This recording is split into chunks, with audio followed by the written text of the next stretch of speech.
Les travailleurs de l'Office national d'imprimerie et de presse, ONIP, réunis au sein de leur syndicat, Syntra-ONIP, ont commémoré, samedi 1er mai dernier, la fête internationale du travail. Outre les doléances transmises à la direction générale, le syndicat a sensibilisé le personnel aux risques liés aux maladies professionnelles, et offert des séances de consultation médicale gratuites à tous les travailleurs grâce à l'appui de ses partenaires. Le personnel de l'Office national d'imprimerie et de presse, ONIP, a célébré, samedi dernier, la fête internationale du travail.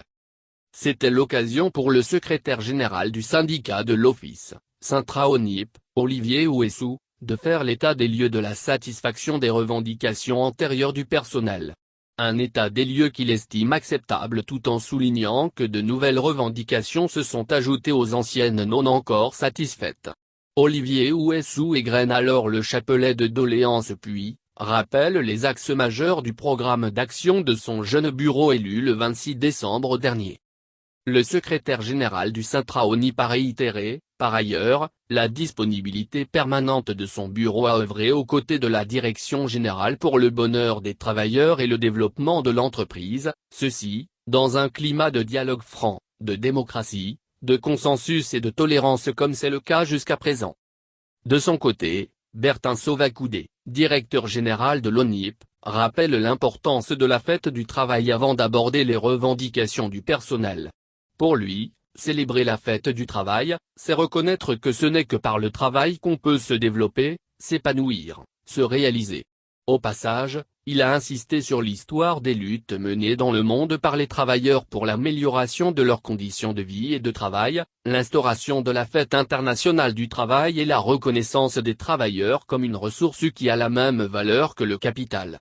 De nos jours, nous savons l'importance des travailleurs. Quand nous prenons un travailleur, c'est comme un capital qu'on a investi et on attend des retours sur investissement.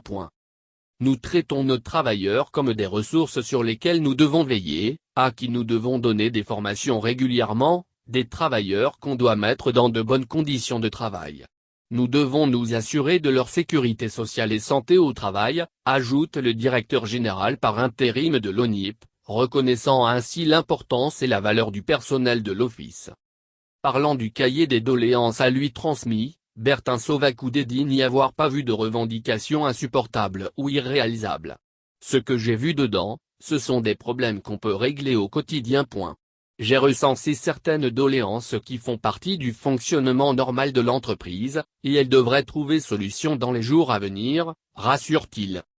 La célébration de la fête du travail à l'ONIP a été l'occasion pour le syndicat de sensibiliser le personnel sur les risques liés aux maladies professionnelles avec le concours de Dr Hervé Aïssi, cardiologue, et Dr Romuald Adeossi Adeogun, psychologie clinicien, qui ont respectivement animé une communication sur comment prévenir les AVC et la psychologie du travail.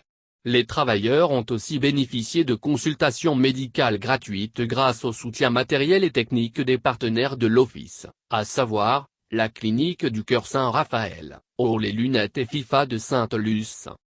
La cérémonie a été ponctuée d'intermèdes artistiques et clôturée par un déjeuner, lui consacrant ainsi tout son caractère festif.